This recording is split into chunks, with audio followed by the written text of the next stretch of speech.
Aire frío, de Howard Phillips Lovecraft. Me piden que explique por qué temo las corrientes de aire frío, por qué tirito más que otros al entrar en una habitación fría y parece como si sintiera náuseas y repulsión cuando el fresco viento del anochecer empieza a deslizarse por entre la calurosa atmósfera de un apacible día otoñal. Según algunos, reacciono frente al frío como otros lo hacen frente a los malos olores. Impresión esta que no negaré. Lo que haré es referir el caso más espeluznante que me ha sucedido, para que ustedes juzguen en consecuencia si constituye o no una razón explicada de esta peculiaridad mía. Es una equivocación creer que el horror se asocia inextricablemente con la oscuridad, el silencio y la soledad. Yo me di de bruces con él en plena tarde, en pleno ajetreo de la gran urbe y en medio del bullicio propicio de una destartalada y modesta pensión, en compañía de una prosaica patrona y dos fornidos hombres, en la primavera de 1923. Había conseguido un trabajo bastante monótono y mal remunerado en una revista de la ciudad de Nueva York, y viéndome imposibilitado de pagar un sustancioso alquiler, empecé a mudarme de una pensión barata a otra en busca de una habitación que reuniera las cualidades de una cierta limpieza, un mobiliario que pudiera pasar y un precio lo más razonable posible. Pronto comprobé que no quedaba más remedio que elegir casa entre soluciones malas, pero tras algún tiempo recalqué en una casa situada en la calle 14 Oeste que me desagradó bastante menos que las otras en que me había alojado hasta entonces. El lugar en cuestión era una mansión de piedra rojiza, de 4 pisos, que debía datar de finales de la década de 1840 y provista de mármol y obra de marquería cuyo herrumboso y descolorido esplendor era muestra de la exquisita opulencia que debió tener en otras épocas. En las habitaciones amplias y de techo alto, empapeladas con el peor gusto y ridículamente adornadas con artesonado de escayola, había un persistente olor a humedad y a dudosa cocina, pero los suelos estaban limpios, la ropa de la cama podía pasar y el agua caliente apenas se cortaba o se enfriaba, de forma que llegué a considerarlo como un lugar cuando menos soportable para hibernar hasta el día que pudiera volver realmente a vivir. La patrona, una desaliñada y casi barbuda mujer española, apellidada Herrero, no me importunaba con habladurías, ni se quejaba cuando dejaba encendida la luz hasta altas horas de la noche en el vestíbulo de mi tercer piso, y mis compañeros de pensión eran tan pacíficos y poco comunicativos como desearía. Tipos toscos, españoles en su mayoría, apenas con el menor grado de educación. Solo el estrépito de los coches que circulaban por la calle constituía una verdadera molestia. Llevaría allí unas 3 semanas cuando se produjo el primer extraño incidente. Una noche, a eso de las 8, oí como si se cayeran gotas en el suelo, y de repente advertí que llevaba un rato respirando el acre olor característico del amoníaco. Tras echar una mirada a mi alrededor, vi que el techo estaba húmedo y goteaba. La humedad procedía, al parecer, de un ángulo de la fachada que daba hacia la calle. Deseoso de cortarla en su origen, me dirigí apresuradamente a la planta baja para decírselo a la patrona, quien me aseguró que el problema se solucionaría de inmediato. El doctor Muñoz dijo en voz alta, mientras corría escaleras arriba delante de mí: había debido derramar algún producto químico. Está demasiado enfermo para cuidar de sí mismo. Cada día que pasa está muchísimo más enfermo, pero no quiere que nadie lo atienda. Tiene una enfermedad muy extraña. Todo el día se lo pasa tomando baños de olor la mar de raro y no puede excitarse ni acalorarse. Él mismo se hace la limpieza. Su pequeña habitación está llena de botellas y de máquinas y no ejerce de médico, pero en otros tiempos fue famoso. Mi padre oyó hablar de él en Barcelona y no hace mucho le curó al fontanero un brazo que se había herido en un accidente. Jamás sale, todo lo más se le ve de vez en cuando en la terraza, y mi hijo Esteban le lleva a la habitación la comida, la ropa limpia, las medicinas y los preparados químicos. Dios mío, hay que ver la sal de amoníaco que gasta ese hombre para estar siempre fresco. Mirces Herrero desapareció por el hueco de la escalera en dirección al cuarto piso y yo volví a mi habitación. El amoníaco dejó de gotear y mientras recogía el que se había vertido y abría la ventana para que entrase aire, oí arriba los macilentos pasos de la patrona. Nunca había oído hablar al doctor Muñoz, a excepción de ciertos sonidos que parecían más bien propios de un motor de gasolina. Su andar era calmo y apenas perceptible. Por unos instantes me inquirí qué extraña dolencia podría tener aquel hombre, y si su obstinada negativa a cualquier auxilio proveniente del exterior no sería sino el resultado de una extravagancia sin fundamento aparente. Ahí se me ocurrió pensar un tremendo fatos en el estado de aquellas personas que en algún momento de su vida han ocupado una posición alta y posteriormente la han perdido. Tal vez no hubiera nunca conocido al doctor Muñoz de no haber sido por el ataque al corazón que de repente sufrí una mañana mientras escribía en mi habitación. Los médicos me habían advertido del peligro que corría si me sobrevenían tales accesos, y sabía que no había tiempo que perder. Así pues, recordando lo que la patrona había dicho acerca de los cuidados prestados por aquel enfermo al obrero herido, me arrastré como pude hasta el piso superior y llamé débilmente a la puerta justo encima de la mía. Mis golpes fueron contestados en buen inglés por una extraña voz situada a cierta distancia a la derecha de la puerta. Me preguntó cuál era mi nombre y el objeto de mi visita. Aclarados ambos puntos, se abrió la puerta contigua a la que yo había llamado. Un soplo de aire frío salió a recibirme a manera de saludo, y aunque era uno de esos días calurosos de finales de junio, me puse a tiritar al traspasar el umbral de una amplia estancia, cuya elegante y suntuosa decoración me sorprendió en tan destartalado y mugriento nido. Una cama plegable desempeñaba ahora su diurno papel de sofá, y los muebles de caoba lujosa y cortinas antiguas con cuadros y añejas estanterías hacían pensar más en el estudio de un señor de buena crianza que en la habitación de una casa de huéspedes. Pude ver que el vestíbulo que había encima del mío, la pequeña habitación llena de botellas y máquinas a la que se había referido Mr. Herrero, no era sino el laboratorio del doctor, y que la principal habitación era la espaciosa pieza contigua a este, cuyos confortables nichos y amplios cuartos de baño le permitían ocultar todos los aparadores y engorrosos ingenios utilitarios. El doctor Muñoz, no cabía duda, era todo un caballero culto y refinado. La figura que tenía ante mí era la de una complexión baja pero extraordinariamente bien proporcionada, y llevaba un traje un tanto formal de excelente corte, una cara de nobles facciones, de expresión firme, aunque no arrogante, adornada por una recortada barba de color gris metálico y unos anticuados quevedos que protegían unos oscuros y grandes ojos, coronando una nariz aguileña.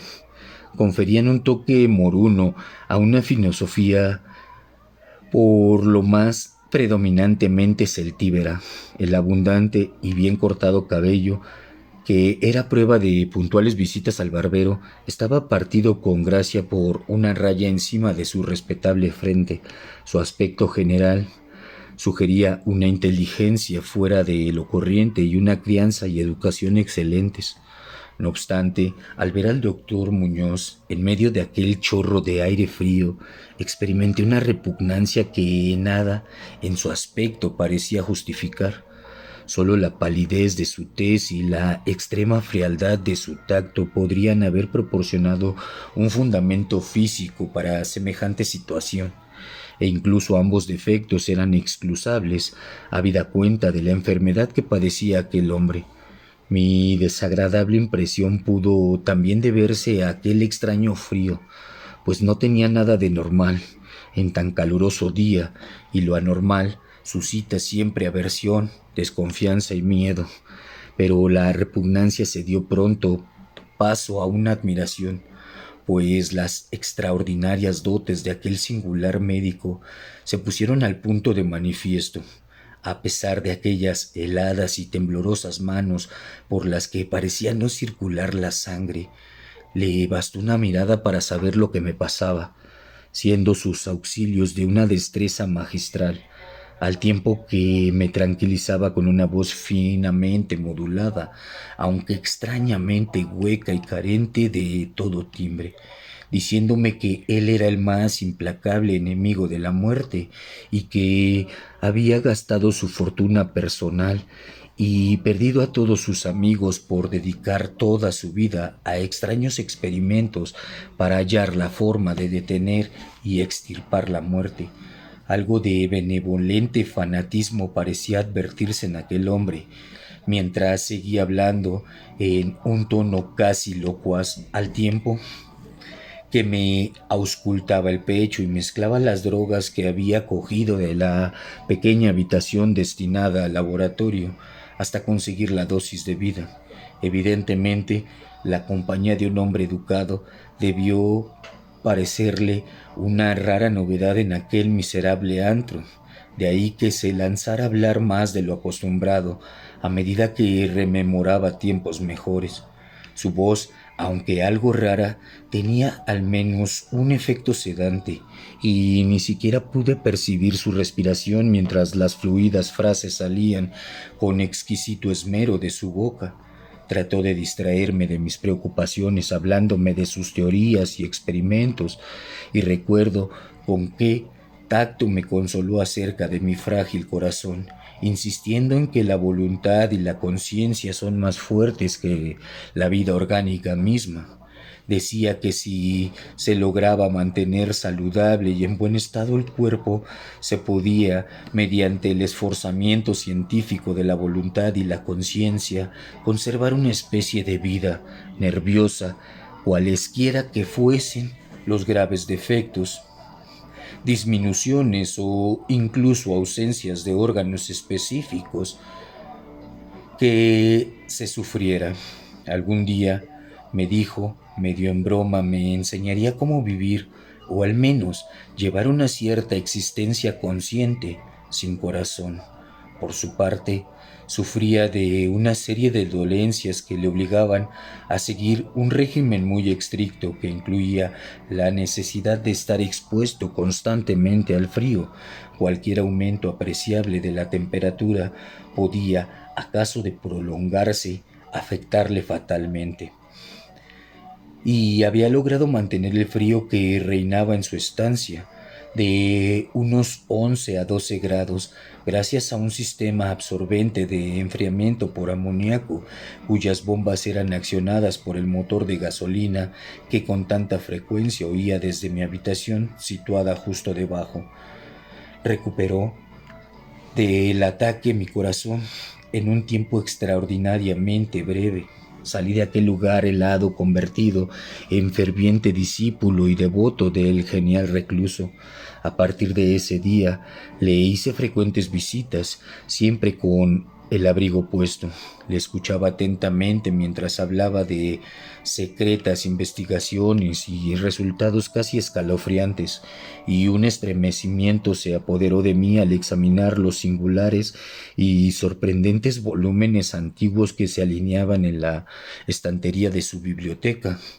Debo añadir que me encontraba ya casi completamente curado de mi dolencia gracias a sus acertados remedios, Al parecer, el doctor Muñoz no desdeñaba los conjuros de los medievalistas, pues creía que aquellas fórmulas crípticas contenían raros estímulos psicológicos que bien podrían tener efectos indescriptibles sobre la sustancia de un sistema nervioso en el que ya no se dieran pulsaciones orgánicas.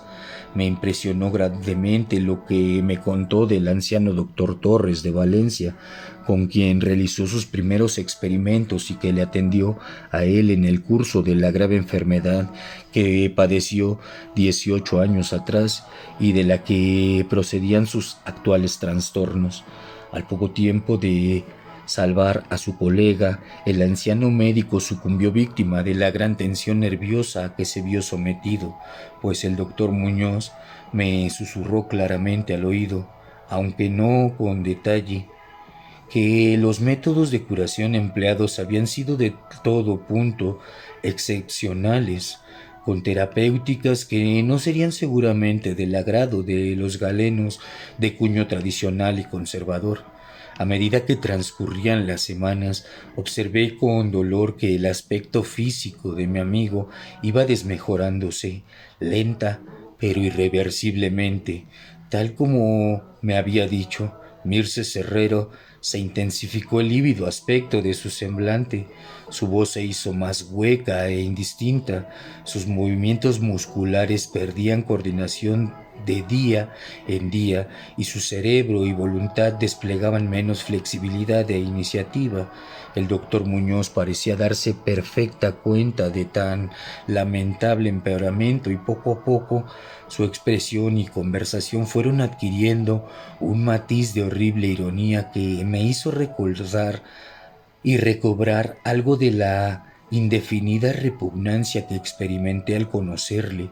El doctor Muñoz adquirió con el tiempo extraños caprichos, aficionándose a las especias exóticas y al incienso egipcio, hasta el punto de que su habitación se impregnó de un olor semejante al de una tumba de un faraón enterrado en el Valle de los Reyes.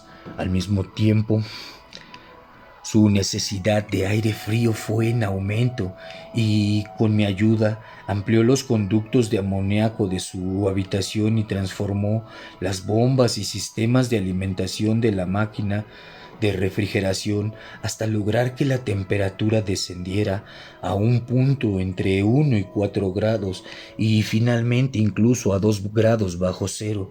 El cuarto de baño y el laboratorio conservaban una temperatura algo más alta a fin de evitar que el agua se helara y pudieran darse los procesos químicos. El huésped que habitaba en la habitación contigua se quejó del aire glacial que se filtraba a través de la puerta de comunicación, así que tuve que ayudar al doctor a poner unos tupidos cortinajes para solucionar el problema. Una especie de creciente horror desmedido y morboso pareció apoderarse de él. No cesaba de hablar de la muerte, pero estallaba en sordas risas cuando en el curso de la conversación se aludía con suma delicadeza a cosas como los preparativos para el entierro o los funerales. Con el tiempo el doctor acabó convirtiéndose en una desconcertante y hasta desagradable compañía, pero en mi gratitud por haberme curado no podía abandonarle en las manos de los extraños que le rodeaban, así que tuve buen cuidado de limpiar su habitación y atenderle en sus necesidades cotidianas, embutido en un grueso gabán que me compré especialmente para tal fin. Asimismo, le hacía el grueso de sus compras, aunque no salía de mi estupor ante algunos de los artículos que me encargaba comprar en las farmacias y almacenes de productos químicos. Una creciente e indefinible atmósfera de pánico parecía desprenderse de su estancia. La casa entera, como ya he dicho, despedía un olor a humedad, pero el olor de las habitaciones del doctor Muñoz era aún peor, y no obstante, las especias, el incienso y el acre perfume de los productos químicos de los ahora incesantes baños que insistía en tomar sin ayuda alguna, comprendí que aquel olor debía guardar relación con su enfermedad y me estremecí al pensar cuál podría ser. Mirces Herrero se santiguaba cada vez que se cruzaba con él y finalmente lo abandonó por entero en mis manos, no dejando siquiera que su hijo Esteban siguiese haciéndole los recados. Cuando yo le sugería la conveniencia de avisar a otro médico, el paciente montaba en el máximo estado de cólera que parecía atreverse a alcanzar. Temía sin duda el efecto físico de una violenta emoción, pero su voluntad y coraje carecían y crecían en lugar de menguar, negándose a meterse en la cama. La lasitud de los primeros días de su enfermedad dio paso a un retorno de su vehemente ánimo, hasta el punto de que parecía desafiar a gritos al demonio de la muerte, aun cuando corriese el riesgo de que el tradicional enemigo se apoderase de él en cualquier instante.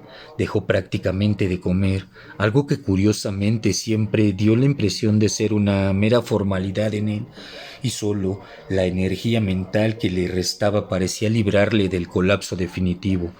Adquirió la costumbre de escribir largos documentos que sellaba con cuidado y llenaba de instrucciones para que a su muerte los remitiera yo a sus destinatarios. Estos eran en su mayoría de las Indias Occidentales, pero entre ellos se encontraba un médico francés famoso en otro tiempo y al que ahora se daba por muerto, y del que se decían las cosas más increíbles, pero lo que hice en realidad fue quemar todos los documentos antes de enviarlos o abrirlos. El aspecto y la voz del doctor Muñoz se volvieron absolutamente espantosos y su presencia casi insoportable. Un día de septiembre, una inesperada mirada suscitó una crisis epiléptica en un hombre que había venido a reparar la lámpara eléctrica de la mesa de trabajo. Ataque del que se recuperó gracias a las indicaciones del doctor, mientras se mantenía lejos de su vista. Aquel hombre, harto, sorprendentemente, había vivido los horrores de la Gran Guerra sin sufrir tamaña sensación de terror. Un día, a mediados de octubre, sobrevino el horror de los horrores, de forma pasmosamente repentina.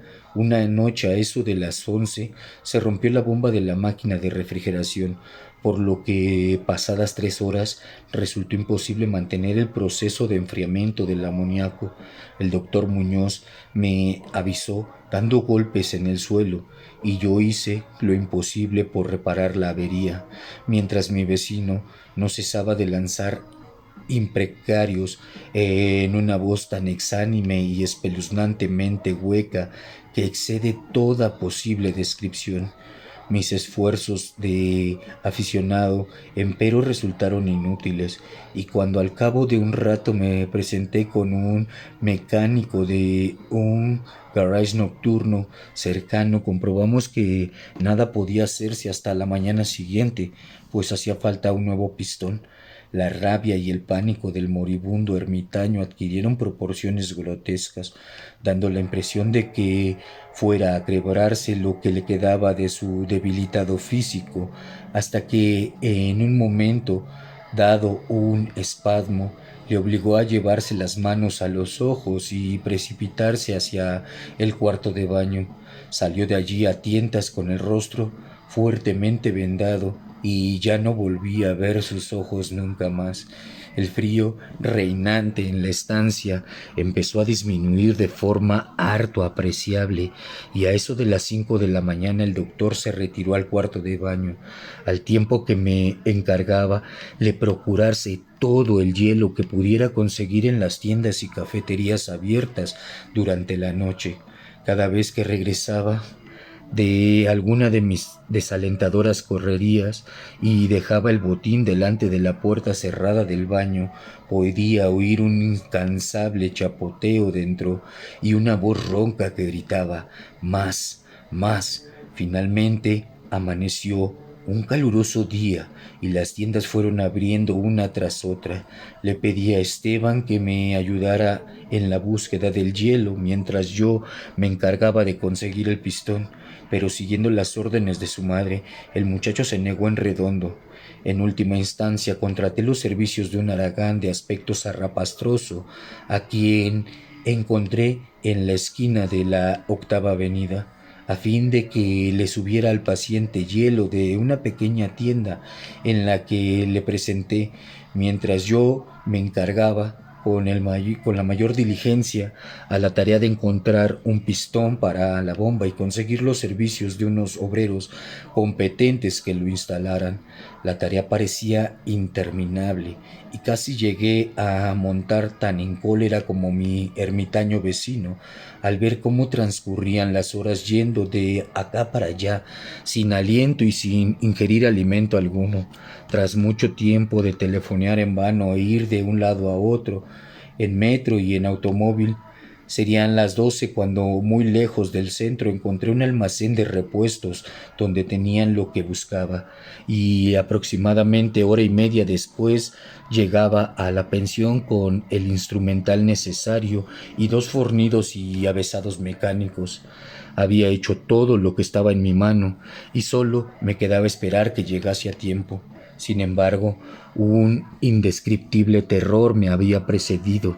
La casa estaba totalmente alborotada y por encima del incesante parloteo de las atemorizadas voces pude oír a un hombre que rezaba con profunda voz. Algo diabólico flotaba en el ambiente y los huéspedes pasaban las cuentas de sus rosarios. Al llegar hasta ellos, el olor que salía por debajo de la atrancada puerta del doctor, al parecer, el tipo que había contratado salió precipitadamente dando histéricos alaridos al poco de regresar de su segundo viaje en busca de hielo. Quizás se debiera todo a un exceso de curiosidad. En la precipitada huida no pudo, desde luego, cerrar la puerta tras de sí, pero lo cierto es que estaba cerrada y a lo que parecía desde el interior. Dentro no se oía el menor ruido, salvo un indefinible goteo lento y espeso. Tras consultar brevemente con Mr. Serrero y los obreros, no obstante el miedo que me tenía atenazado, opiné que lo mejor sería forzar la puerta, pero la patrona halló el modo de hacer girar la llave desde el exterior, sirviéndose de un artilugio de alambre. Con anterioridad habíamos abierto las puertas del resto de las habitaciones de aquel ala del edificio y otro tanto hicimos con todas las ventanas. A continuación, y protegidas las narices con pañuelos, penetramos temblando de miedo en la hedionda habitación del doctor, que, orientada al mediodía, abrazada con el caluroso sol de primeras horas de la tarde, una especie de rastro oscuro y viscoso llevaba desde la puerta abierta del cuarto de baño a la puerta del vestíbulo y desde aquí al escritorio, donde se había formado un horrible charco. Encima de la mesa había un trozo de papel garabateado a lápiz con una repulsiva y ciega mano, terriblemente manchado también, al parecer por las mismas garras que trazaron apresuradamente las últimas palabras. El rastro llevaba hasta el sofá, en donde finalizaba inexplicablemente. Lo que había o hubo en el sofá es algo que no puedo ni me atrevo a decir aquí, pero esto es lo que en medio de un estremecimiento general descifré del pringoso y embadurnado papel, antes de sacar una cerilla y prenderla en fuego hasta quedar solo una pavesa. Lo que conseguí descifrar, aterrorizado, mientras la patrona y los 2 mecánicos salían disparados de aquel infernal lugar hacia la comisaría más próxima para balbucear sus incoherentes historias. Las nauseabundas palabras resultaban poco menos que increíbles en aquella amarillenta luz solar, con el estruendo de los coches y camiones que subían tumultuosamente de la abigarrada calle 14. Pero debo confesar que en aquel momento creí lo que decían. Si las creo ahora es algo que sinceramente ignoro. Hay cosas acerca de las cuales es mejor no especular, y todo lo que puedo decir es que no soporto lo más mínimo el olor amoníaco y que me siento desfallecer ante una corriente de aire excesivamente frío. He llegado al final, rezaban aquellos hediondos garabatos. No queda hielo, El hombre ha lanzado una mirada y ha salido corriendo. El calor aumenta por momentos y los tejidos no pueden resistir. Me imagino que lo sabe. Lo que le dije sobre la voluntad, los nervios y la conservación del cuerpo una vez que han dejado de funcionar los órganos. Como teoría era una buena teoría, pero no podía mantenerse indefinidamente. No conté con el deterioro gradual. El doctor Torres lo sabía, pero murió de la impresión. No fue capaz de soportar lo que hubo de hacer. Tuvo que introducirme en un lugar extraño y oscuro cuando hizo caso a lo que le pedía en mi carta y logró curarme. Los órganos no volvieron a funcionar. Tenía que hacerse a mi manera. Conservación artificial. Pues comprende, yo fallecí en aquel entonces, hace ya 18 años.